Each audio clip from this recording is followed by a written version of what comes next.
Yang jadi masalah itu yang ketiga, Quran Sunnah tidak mengatakan ini obat. Secara medis juga mungkin praktek di lab tidak ada. Orang-orang mengatakan bukan obat. Kemudian dijadikan sebab pengobatan seperti yang dilakukan dukun-dukun, ya Bu ya, paranormal, bomo-bomo. Nah, kadang-kadang aneh-aneh pengobatannya. Pakai keris, rupanya kerisnya beli di online. Kemudian pakai batu ake, nanti penyakitnya dipindah ke ayam. Zolim lagi sama ayam.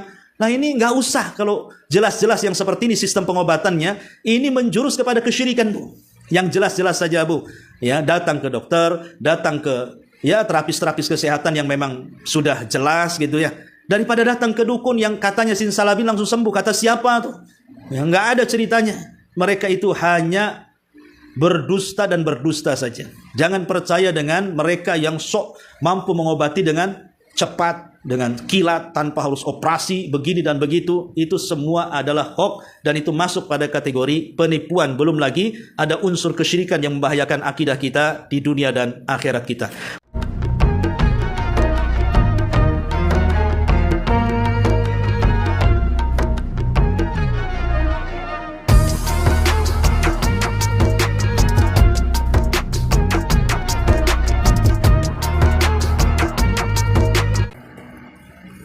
Mulai.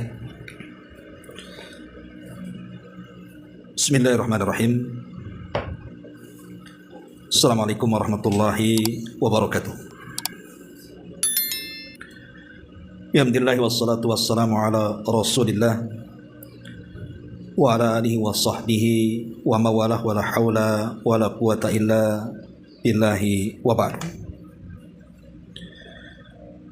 Alhamdulillah, di siang hari ini kita bisa berkumpul kembali untuk bertalabul ilmi,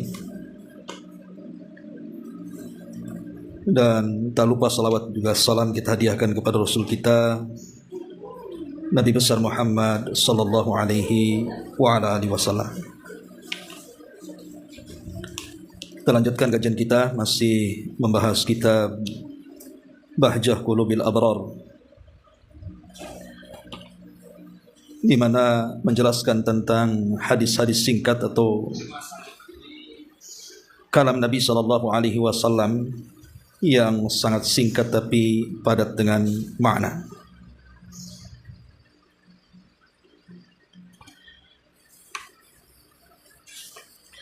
Dan insyaallah kita masuk pada bab ke 52 kalau tidak salah ya. 54. Aturan pengobatan dalam Islam. Kita baca hadisnya. An Amr ibn Shu'aib an abihi an jaddihi anna Rasulullah sallallahu alaihi wasallam qala Man tatabbaba wa lam yu'lam minhu tibbun fahuwa dhaminun. Rawahu Abu Dawud wa Nasai. Dari Amr ibn Shu'aib, dari ayahnya, dari kakeknya, bahwa Nabi SAW bersabda, barang siapa yang melakukan praktek pengobatan sedangkan ia tidak mengetahui ilmu tentang pengobatan tersebut, maka ia harus bertanggung jawab. Ma'asyiral muslimat yang dimuliakan Allah Subhanahu wa taala. Kita tahu bahwa dunia pengobatan ini adalah sesuatu yang sangat dihajatkan manusia. Karena bagaimanapun hampir setiap hari kita ini membutuhkan kesehatan. Terkadang kita datang ke rumah sakit atau ke tempat-tempat yang di situ membuka praktek pengobatan. Bahkan ada yang dirawat inap segala di situ. Itu menunjukkan hajatnya kita kepada ilmu kesehatan itu.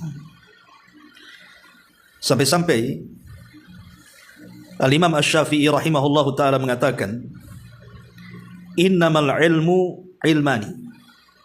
Kata Imam Syafi'i, ilmu itu ada dua macam. Ilmu din wa ilmu dunia. Ilmu yang berkaitan dengan agama dan ilmu yang berkaitan dengan dunia. Kata beliau, fal ilmu alladhi lid-dini huwa al-fiqhu.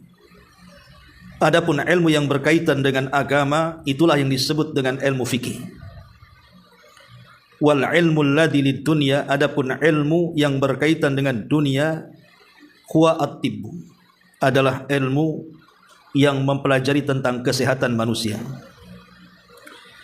Wa ma siwa dzalik, maka selain daripada ilmu-ilmu tersebut,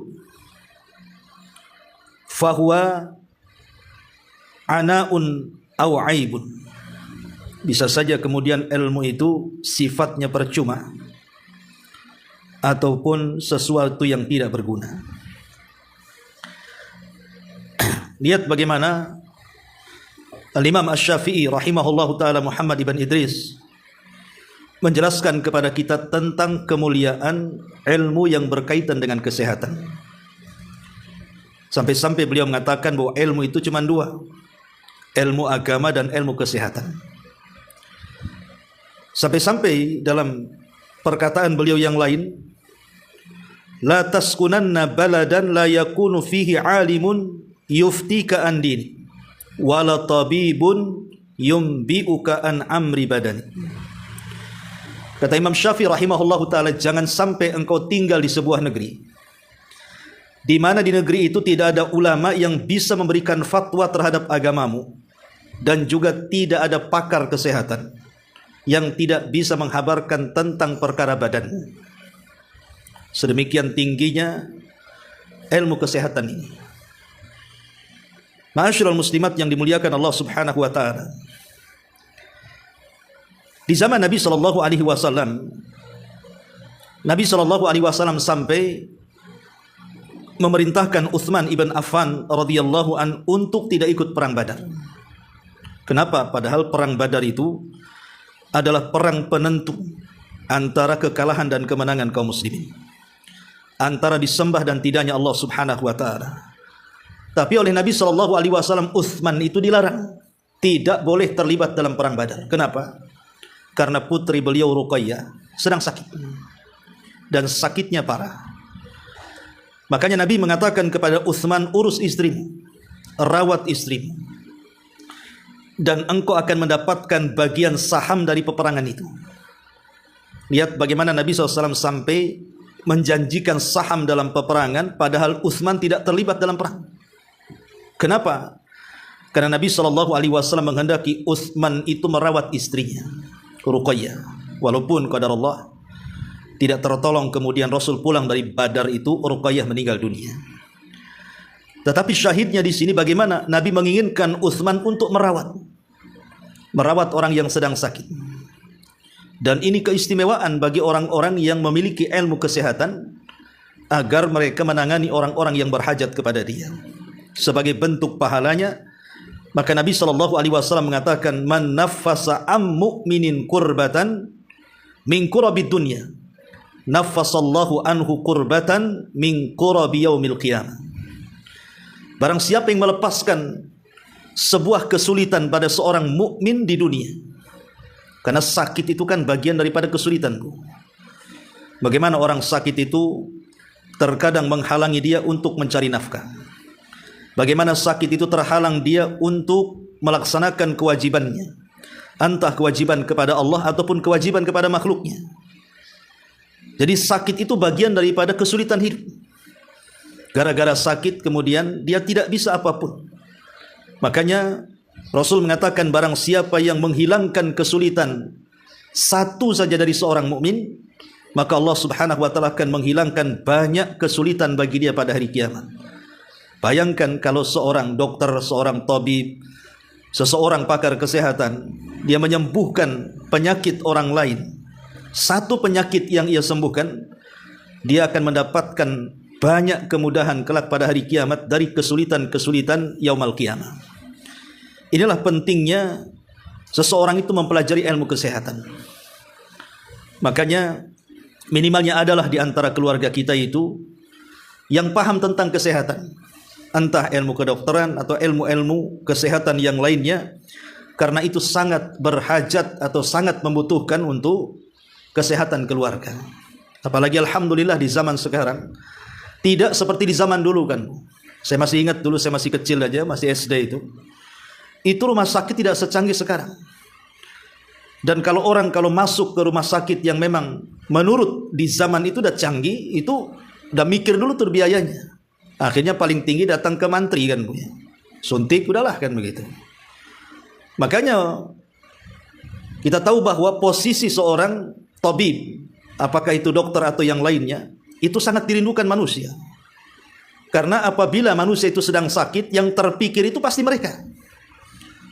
Kalau ada orang sakit, pasti pikirannya itu ke dokter ini, ke dokter itu, ke sinse sini, sinse itu, dan begitu seterusnya kan. Makanya Nabi SAW ketika ditanya seutama-utama amal, bahkan amalan yang paling dicintai oleh Allah Subhanahu Wa Taala, kata Nabi SAW, sururun tudkhiluhu ala qalbil muslim, kebahagiaan yang ditanamkan kepada seorang muslim. Terkadang ada orang yang baru ketemu dokter sudah sembuh penyakitnya tuh, belum diapa-apain sama dokter padahal kan, baru nengok dokternya saja sudah sembuh tuh.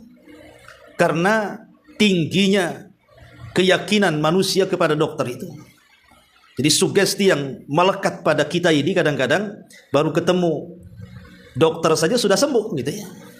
Makanya dokter itu tidak secara langsung dia memberikan kebahagiaan. Di pakar-pakar kesehatan itu tidak secara langsung berikan kebahagiaan kepada manusia. Coba betapa banyak orang-orang yang tadinya sakit badannya, kemudian datang kepada pengobat, kemudian diobati, entah diberi herbal, diberi obat, diurut atau apa namanya, kemudian dia sembuh. Itu senangnya luar biasa, seolah-olah dunia itu di genggamannya kan. Karena saya juga merasakan bagaimana kalau badan-badan ini sakit, kemudian datang ke dokter atau datang kepada pakar-pakar kesehatan, kemudian diberikan obat, diterapi dan begitu seterusnya. Ketika hilang rasa sakit itu kayaknya senang sekali, Bu. Lah itulah kenapa kemudian amalan-amalan seperti ini adalah bagian daripada menyenangkan hati orang. Dan menyenangkan hati orang adalah seutama-utama amal yang paling dicintai oleh Allah Subhanahu Wa Taala. Ma'asyiral muslimat yang dimuliakan Allah Subhanahu Wa Taala, di zaman Nabi SAW itu juga ada dokter-dokter yang dikenal. Seperti contohnya umpamanya ada dokter wanita di zaman Rasul namanya Rufaidah Al-Aslamiyah dari Bani Aslam. Itu sangat dipercaya oleh Nabi SAW sampai dia membuka klinik, mungkin bahasa kitanya tenda, di mana banyak para sahabiah-sahabiah yang sakit itu datang kepada beliau berobat. Dan Nabi SAW sangat mencintai Rufaidah ini karena keahliannya di bidang kesehatan. Ma'asyiral muslimat yang dimuliakan Allah Subhanahu Wa Taala. Kemudian juga dijelaskan Sa'ad bin Mu'ad. Sa'ad bin Mu'ad ini pemimpin daripada Ansar. Itu terkena panah. Lah Nabi SAW mengatakan kepada Sa'ad bin Mu'ad ini, merekomendasikan untuk datang ke kliniknya Rufaidah agar diobati.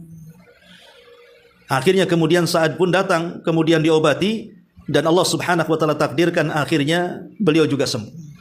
Lihat di zaman Nabi SAW juga pakar-pakar kesehatan itu sangat dihajatkan. Kemudian juga ada namanya Kubaibah binti Sa'ad. Kubaibah binti Sa'ad ini dia seorang perawat yang biasa dilibatkan oleh Nabi SAW dalam peperangan. Jadi kalau ada yang terkena panah, terkena tombak, terkena pedang, maka dialah yang merawat pasukan. Dan Nabi SAW sangat menyukainya sehingga selalu dilibatkan di dalam peperangan. Kemudian di sana juga ada namanya Ummu Atiyah. Ummu Atiyah radhiyallahu anha juga beliau adalah pakar kesehatan. Ummu Atiyah radhiyallahu anha juga suka dilibatkan Rasul dalam peperangan untuk merawat pasukan-pasukan yang terluka. Bahkan salah satu istri Nabi SAW juga Aisyah Ummul Mukminin radhiyallahu anha. Aisyah Ummul Mukminin radhiyallahu anha itu dikisahkan oleh Hisham bin Urwah radhiyallahu anha.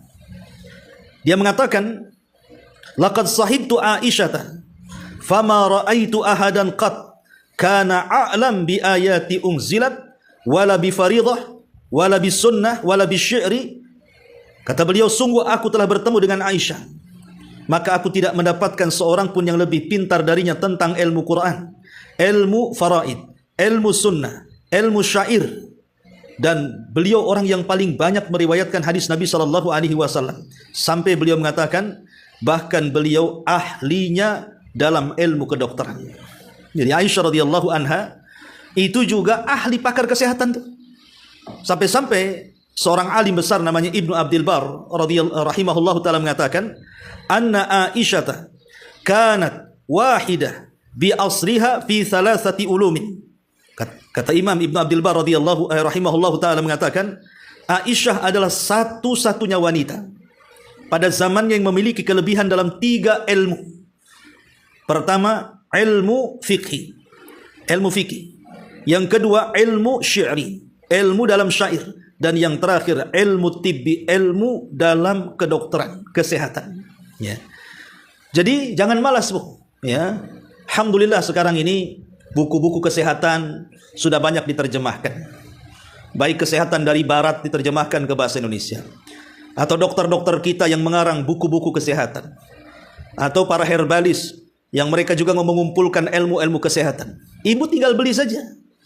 Kemudian ilmu itu bisa ibu baca minimalnya untuk kesehatan pribadi ataupun untuk keluarganya. Minimalnya untuk anak-anaknya. Karena bagaimanapun ilmu seperti ini sangat dihajatkan dalam Islam. Ma'asyiral muslimat yang dimuliakan Allah Subhanahu wa taala. Oleh karena itulah maka bab yang kita kaji ini menjelaskan kepada kita tentang pentingnya ilmu kesehatan itu. Tetapi walaupun demikian, Nabi SAW beliau memberikan batasan dalam hadis ini. Khususnya bagi Anda yang memiliki pakar kesehatan, entah dokter, entah tabib, entah sinsai, entah apa namanya. Ingat hadis Nabi SAW, man tatabbaba walam yu'lam minhu tibbun. Barang siapa yang melakukan praktek pengobatan sedangkan dia tidak mengetahui atau tidak menguasai ilmu pengobatan tersebut sehingga mencelakakan orang, fahuwa dhaminun, maka dia harus bertanggung jawab. Bertanggung jawab. Kalau sampai kemudian dia melakukan praktek atau bahasa kedokteran malpraktek bahasanya, sampai menghilangkan nyawa orang, maka itu sama dengan melakukan pembunuhan. Atau sampai kemudian orang itu lumpuh, tidak bisa bergerak, yang tadinya penyakitnya biasa, tapi setelah diterapi, diobati, dikasih obat dan yang semacamnya, tiba-tiba dia lumpuh, maka dia bertanggung jawab atas pengobatannya sampai dia sembuh. Jadi ini juga menjadi sebuah cambuk bagi mereka orang-orang yang membuka praktek pengobatan. Harus betul-betul mempelajari. Bahkan saya itu pernah diundang di Batam ini untuk mengisi pengajian oleh kumpulan dokter-dokter di salah satu rumah sakit. Ya. Lah kebetulan sebelum saya memberikan ceramah itu adalah sambutan-sambutan dari beberapa dokter senior di rumah sakit itu. Saya coba dengarkan apa yang mereka katakan itu.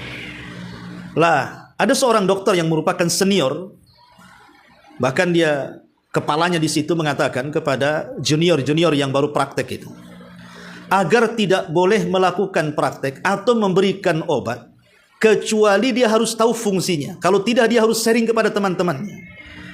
Karena dengan terusnya melakukan praktek, akhirnya dia akan tahu obat yang layak, obat yang pantas, dan begitu seterusnya. Termasuk juga praktek operasi dan yang lainnya. Dan ini sungguh luar biasa. Ya, memang harusnya seperti itu gitu kan.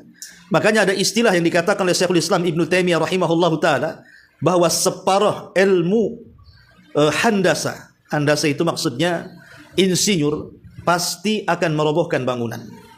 Separuh ilmu kedokteran bukannya memberikan kesehatan, pasti akan membuat sakit. Dan separuh ilmu agama itu pasti akan menyesatkan.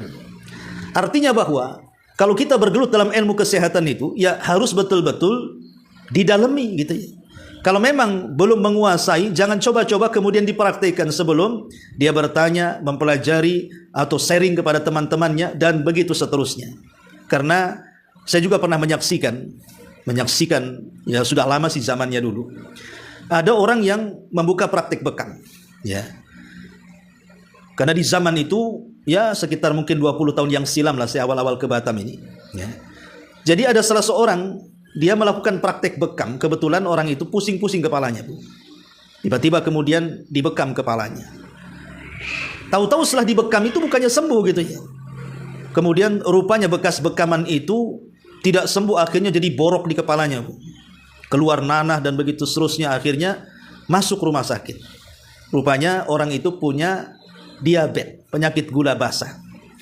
Jadi harusnya kan tidak lantas langsung dibekam kan, tanya dulu penyakitnya apa, ya, keluhannya apa, ada riwayat apa kan begitu. Akhirnya itu sampai lama, sampai berkasus itu kasus itu.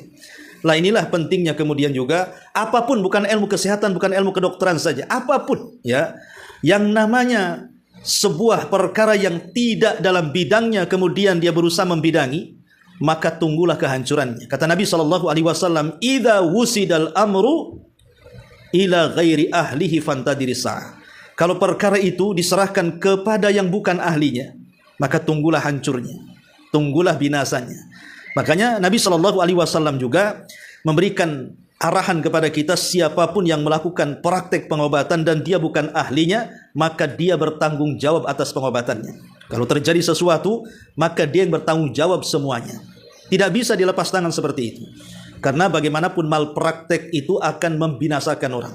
Berapa banyak orang-orang yang tercabut nyawanya gara-gara malpraktek. Berapa banyak orang-orang yang lumpuh akibat malpraktek. Berapa banyak orang-orang yang semakin parah penyakitnya akibat malpraktek. Lah hal-hal yang seperti ini patut dicernai. Walaupun kita tahu bahwa dokter sehebat apapun, ya sinse sehebat apapun, pakar pengobatan sehebat apapun, tetaplah dia manusia. Yang namanya manusia juga satu hari pasti ada kesalahannya. Mungkin ketika memberikan resep, mungkin ketika melakukan operasi, mungkin ketika dia melakukan terapi, mesti yang namanya manusia itu tidak sempurna.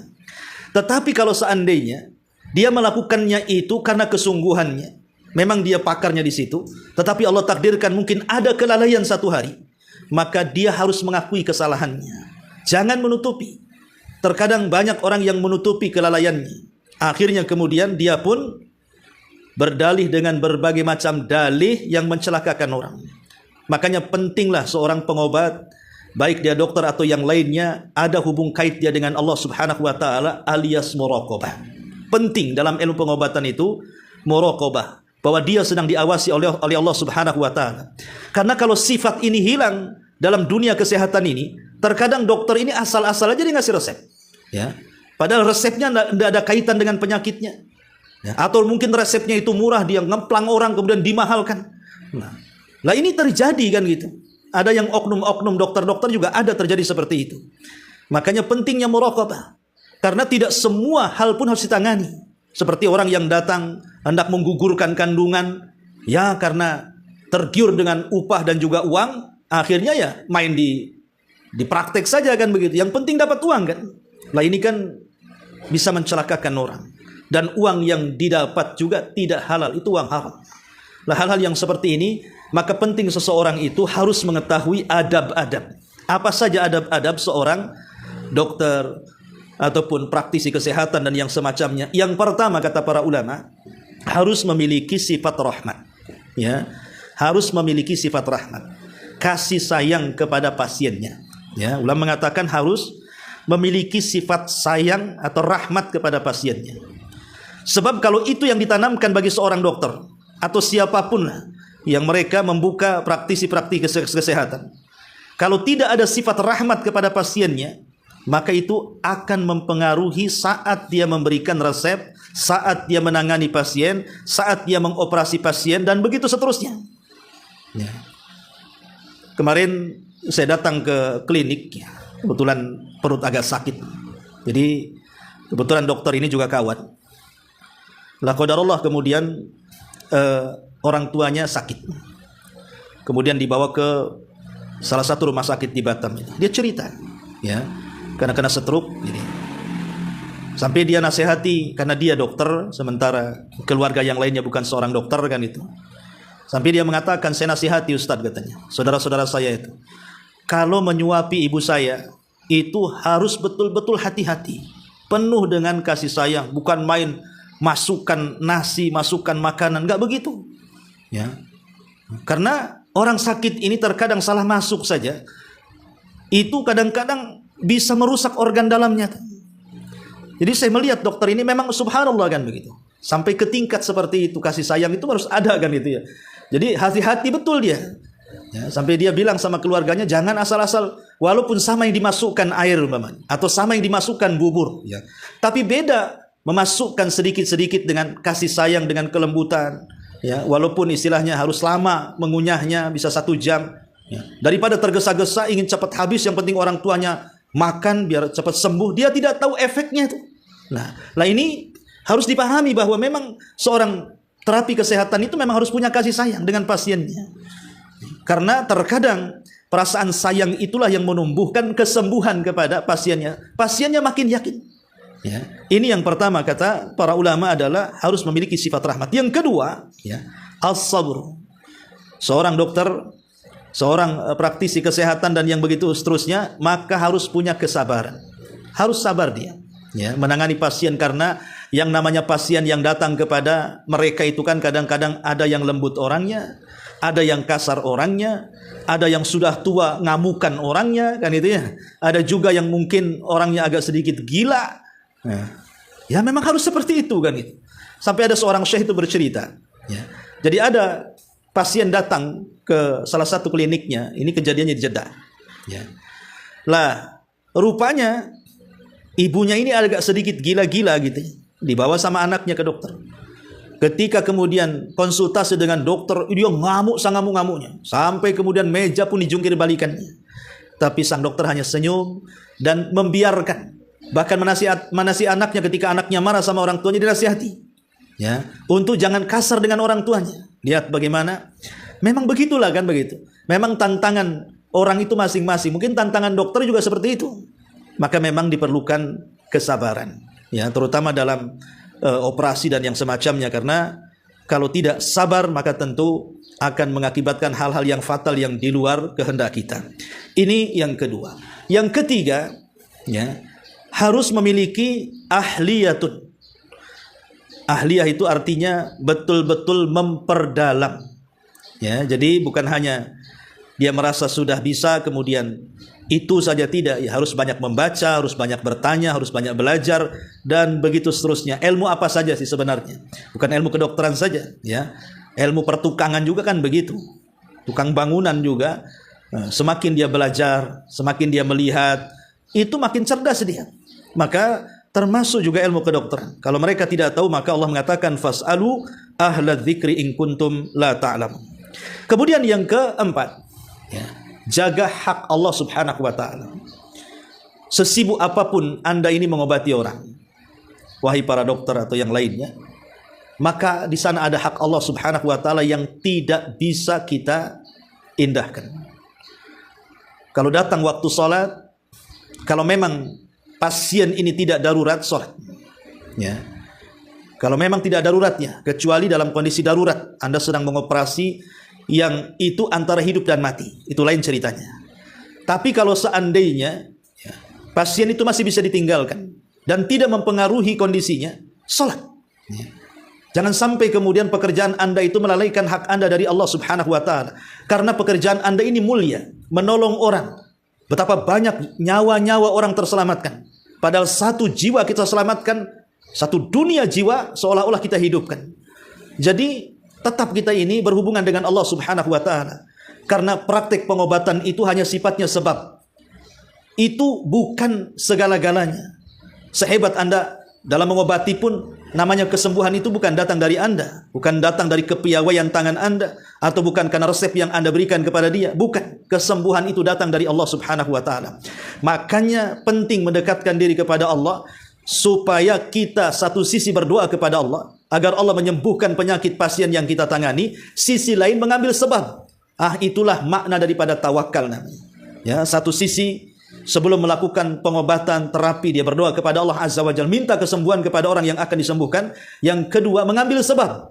Ya, tentu dengan ilmu yang sudah dipelajari. Bukan mengambil sebab dengan malpraktek, tidak demikian. Ya, tetapi dengan ilmu yang sudah dia pelajari. Kalau dia sudah berdoa, sudah mendekatkan diri kepada dalam salat, kemudian melakukan praktek, tetapi Allah jugalah yang kemudian menentukannya. Terkadang bisa sembuh, terkadang tidak. Kalau memang sembuh, alhamdulillah, Allah kabulkan permintaan kita dan kita telah mengamalkan amalan besar dalam hidup kita. Menolong orang, menolong jiwa orang, menolong kesehatan orang, dan itu berpahala yang tidak akan terhingga. Bayangkan kalau seandainya orang ini sakit, kemudian kita sembuhkan, selama dia sembuh, anggaplah 10 tahun, 20 tahun, kemudian dia melaksanakan sholat, melaksanakan ibadah, baca Quran, zikir, dan yang lainnya, maka kita dapat imbasnya itu. Dapat imbas pahalanya. Ya. Nah ini kan sebuah amalan besar gitu ya. Maka jangan lupakan Allah subhanahu wa ta'ala, karena kesembuhan itu datang dari Allah. Tapi kalau seandainya Allah takdirkan tidak sembuh pun, itu sudah kita usaha sesuai dengan kadar kemampuan kita. Tapi jangan melewati batas kemampuan Allah subhanahu wa ta'ala. Kalau tidak bisa, ya tidak bisa. Ya. Ma'asyiral muslimin, muslimat yang dimuliakan Allah subhanahu wa ta'ala, penting juga jangan takabur. Ya. Ada orang-orang, saya pernah mendengar istilah dokter itu yang mengatakan seperti ini. Ada pasien ini sedang ditangani dokter tersebut. Kemudian pasien ini bertanya, bagaimana dok keluarga saya? Kira-kira sembuh atau tidak? Kira-kira berhasil atau tidak? Apa jawaban dokter? Ya, saya sih hanya berusaha. Saya hanya berusaha saja. Sisanya saya berikan kepada Allah subhanahu wa ta'ala. Ini kan su'ul adab namanya, Bu. Masa dia berikan sisanya kepada Allah? Dengan mengatakan, ya saya akan usahakan, tapi sisanya nanti Allah katanya. Kan kurang ajar, Bu. Allah dikasih sisa. Harusnya kan jawabannya nggak seperti itu. Ya, dia bilang saja kan begitu, saya serahkan kepada Allah.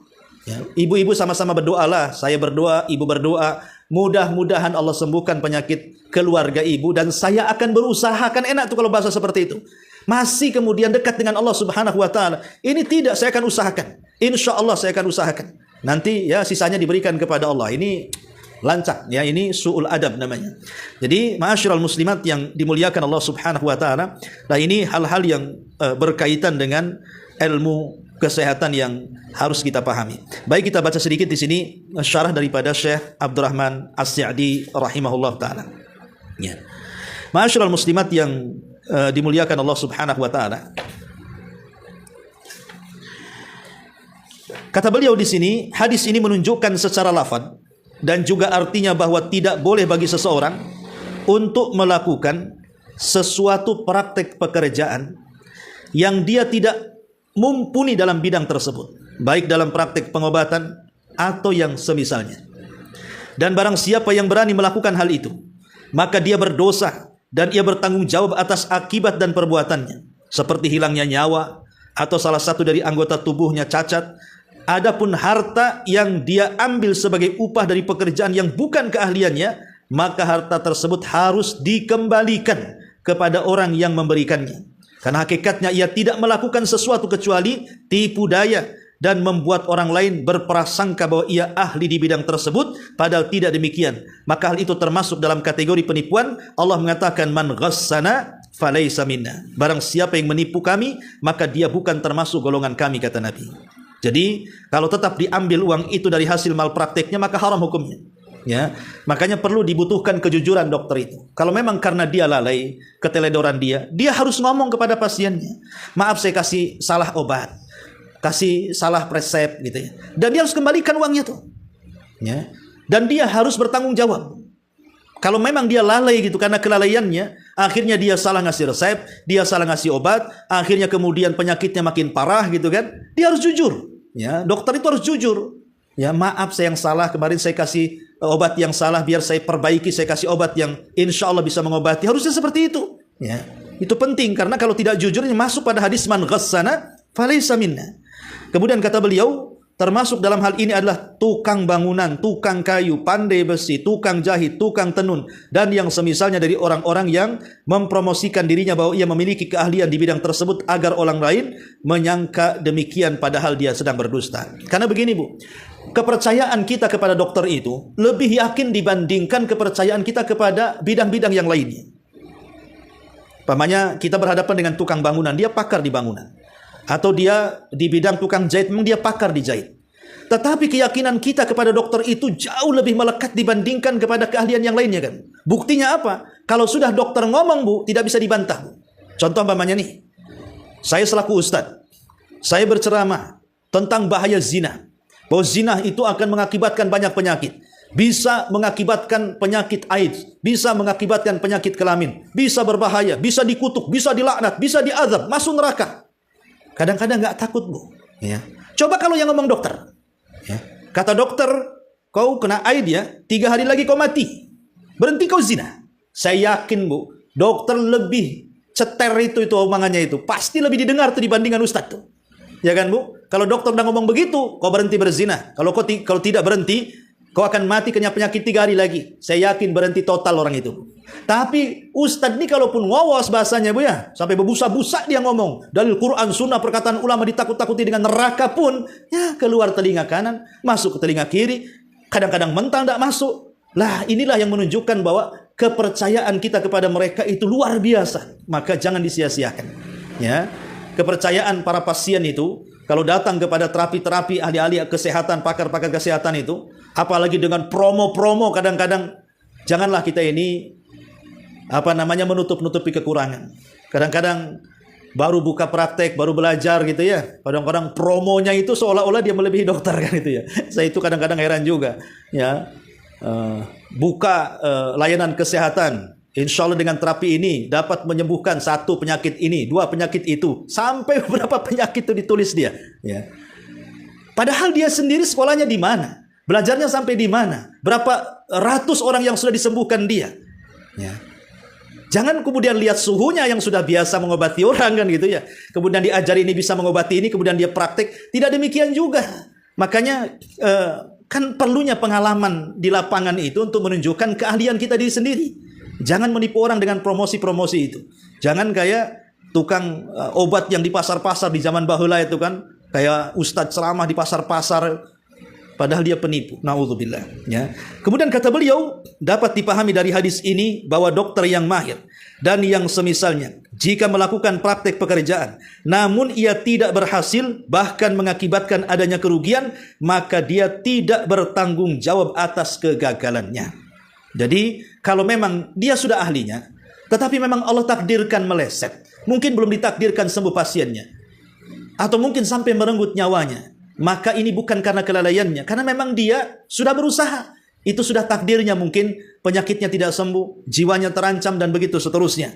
Tapi kalau dilakukan karena ketidakadaan ilmu, sok-sokan, malpraktek, kurang ilmu, coba-coba, nah inilah yang dimaksud hadis-hadis yang disebutkan dalam hadis ini. Karena kata beliau, karena dia telah mengantongi izin praktek dari pihak-pihak yang berwenang atau dari seniornya, maka setiap akibat dari praktek pekerjaan dilakukan oleh orang yang dapat izin praktek, maka dia tidak bertanggung jawab atasnya. Sedangkan akibat dari praktek pekerjaan yang dilakukan oleh orang yang tidak mendapatkan izin praktek, maka dia harus bertanggung jawab atasnya. Hadis ini merupakan dalil bahwa pengobatan itu termasuk ilmu yang bermanfaat, yang wajib dituntut dan dipelajari, baik ditinjau dari hukum syariat maupun hukum akal. Inilah diantara hadis yang ke-54 tentang aturan pengobatan dalam Islam. Dan harus juga dipahami bahwa sistem pengobatan yang sudah saya jelaskan, ada obat-obatan itu memang yang secara nas, memang dia adalah obat. Seperti mamanya habbatus sauda, kemudian madu, kemudian juga minyak zaitun, air zam-zam, dan begitu seterusnya. Ya. Maka kalau ini secara nas memang dikatakan obat-obatan, ya, maka kita boleh menggunakannya, walaupun tanpa harus bertanya gitu ya. Dan ini bisa juga kita jadi hadiah, pamannya ibu mau mengunjungi orang sakit gitu ya. Kita tidak tahu sakitnya apa, cuman kata orang tetangga sakit, maka disunahkan, Bu, ya, ibu jangan bawa pisang, jangan bawa apel, anggur, itu yang makan bukan orang sakit, itu yang jaganya itu. Ya, jadi ibu bawa obat-obatan yang umum saja, yang secara umum itu obat-obatan, Bu, kalau mengunjungi orang sakit itu. Ya kan sekarang udah ada tuh herbal, habatus sauda, madu, minyak zaitun gitu, Bu ya. Bawa, nah itu aja itu. Ya. Karena itu kan secara nas bisa mengobati. Kalaupun seandainya minum itu tidak sembuh, tetapi kan kita tidak menyalahi Al-Quran dan Sunnah Nabi SAW, mungkin belum takdirnya dia sembuh. Ya. Ini yang pertama. Yang kedua, atau obat-obatan yang kita bawa itu tidak berdasarkan nas Quran atau hadis Nabi SAW. Boleh jadi mungkin ada pakar-pakar herbal yang meneliti bahwa akar ini menyembuhkan ini, akar ini menyembuhkan itu, daun ini kalau direbus diminum airnya bisa ngurangi ini, ngurangi itu. Dan itu terbukti dan kebanyakan manusia memang mengiyahkan. Kebanyakan manusia sudah praktik dan sembuh. Walaupun tidak semua sembuh, tapi umumnya manusia ya menganggap seperti itu. Ya, maka nggak apa-apa. Ya, ini kita gunakan untuk perobatan. Yang jadi masalah itu yang ketiga, Quran Sunnah tidak mengatakan ini obat. Secara medis juga mungkin praktek di lab tidak ada. Orang-orang mengatakan bukan obat. Kemudian dijadikan sebab pengobatan seperti yang dilakukan dukun-dukun. Ya Bu ya, paranormal, bomo-bomo. Nah, kadang-kadang aneh-aneh pengobatannya, pakai keris, rupanya kerisnya beli di online, kemudian pakai batu ake, nanti penyakitnya dipindah ke ayam, zolim lagi sama ayam. Nah ini nggak usah, kalau jelas-jelas yang seperti ini sistem pengobatannya, ini menjurus kepada kesyirikan Bu. Yang jelas-jelas saja Bu, ya datang ke dokter, datang ke ya terapis-terapis kesehatan yang memang sudah jelas gitu ya, daripada datang ke dukun yang katanya simsalabim langsung sembuh. Kata siapa tuh? Ya nggak ada ceritanya. Mereka itu hanya berdusta dan berdusta saja. Jangan percaya dengan mereka yang sok mampu mengobati dengan cepat, dengan kilat, tanpa harus operasi, begini dan begitu. Itu semua adalah hoax dan itu masuk pada kategori penipuan. Belum lagi ada unsur kesyirikan yang membahayakan akidah kita di dunia dan akhirat kita. Wallahu a'lam bishawab. Ini yang bisa sampaikan sebelum saya tutup. Silakan Bu, kalau ada yang mau bertanya silakan. Kita melakukan pengobatan, tapi itu dibayarkan. Iya. Bagaimana hukumnya seorang dokter yang membuat takrif ya, ataupun seorang terapis dan begitu seterusnya ya. Boleh tidak seseorang itu meminta upah dari hasil jerih payah pengobatannya? Tidak ada masalah, karena ada hadis Nabi SAW ketika Abu Sa'id Al-Khudri radhiyallahu anhu dengan sekumpulan orang, dia sedang safar, kemudian hendak bertamu kepada sebuah desa karena kebetulan waktu itu habis bekalnya. Akhirnya kemudian ditolak. Ketika ditolak, rupanya pemimpin desanya atau kepala desanya tersengat kalajengking. Maka orang-orang desa pun meminta sahabat-sahabat ini untuk mengobatinya. Tapi karena kadang sudah sakit hati, bahasa kitanya ya, datang minta dijamu tak dijamu, tahu-tahu ketika ada pemimpin kabilahnya kena sengat kalajengking minta diobati, maka sahabat pun akhirnya mengatakan, baik saya akan obati, tapi kalian harus membayar 25 ekor kambing. Akhirnya setelah deal, kemudian dibacakan Al-Fatihah, sembuh. Dan mereka pun mendapatkan upah. Ya kan? Kan artinya boleh. Ya. Tetapi upah itu kan harus sesuai dengan kadar. Kadar dia mengeluarkan modal, berapa modalnya, kan itu. Kemudian juga, jangan ngemplang orang. Jangan seperti bengkel-bengkel motor, bengkel-bengkel mobil. Karena saya juga pernah kena juga gitu ya, mobil pesantren. Katanya nanti diperbaiki habis sekian juta, rupanya sudah dibayar, cuman dipoles sedikit karena kita tidak paham mesin mobil, rusak lagi seminggu. Kemudian ada kawan ahli bengkel dibilang belum diapa-apain sama bengkel, itu kan ngemplang itu namanya. Nah ini juga jangan sampai ngemplang-ngemplang juga tuh dokter-dokter itu ya. Jadi kalau ingin mendapatkan pahala di dunia dapat, di akhirat dapat, ya satu sisi juga nolong orang lain, ya sisi juga kita mendapatkan kebaikan dunia dengan upah tadi.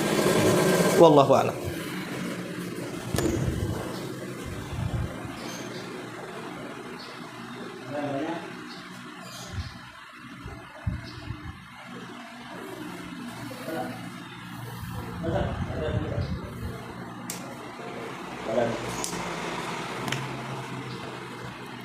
Nggak ada.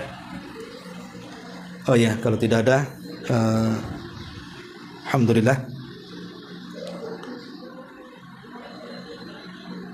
Oh, ini ada pertanyaan soal apa ini? Assalamualaikum Ustadz, bagaimana hukum Islam untuk program apa ini nggak jelas. Coba ini baca Pak Jul.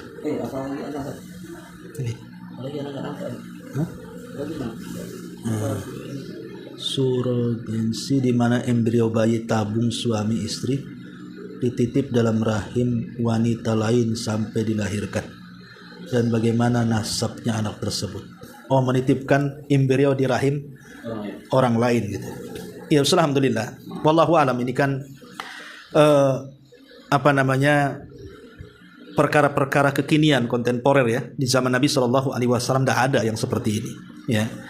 Bayi tabung ini kan baru terjadi hari-hari ini ya, zaman-zaman sekarang gitu, zaman-zaman kiwari. Zaman-zaman dulu kan tak ada ya. Menitipkan embrio di rahim orang lain sebaiknya tidak dilakukan tidak dilakukan karena kan secara hukum Islam sendiri dia bukan muhrimnya. Ya, dia bukan muhrimnya. Kan dijelaskan di sini di wanita lain. Otomatis kan yang tidak ada hubungan suami istri berarti kan. Sementara bayi tabung sendiri yang jelas-jelas dititipkan di rahim istrinya sendiri saja diperselisihkan para ulama. Ya, tentu ulama kontemporer sekarang ya, ada yang membolehkan, ada yang tidak. Apalagi kalau diletakkan di rahim wanita lain, ya jelas tidak bolehnya. Sementara bayi tabung yang jelas-jelas di rahim istrinya sendiri saja diperselisihkan tentang boleh dan tidaknya. Wallahu a'lam.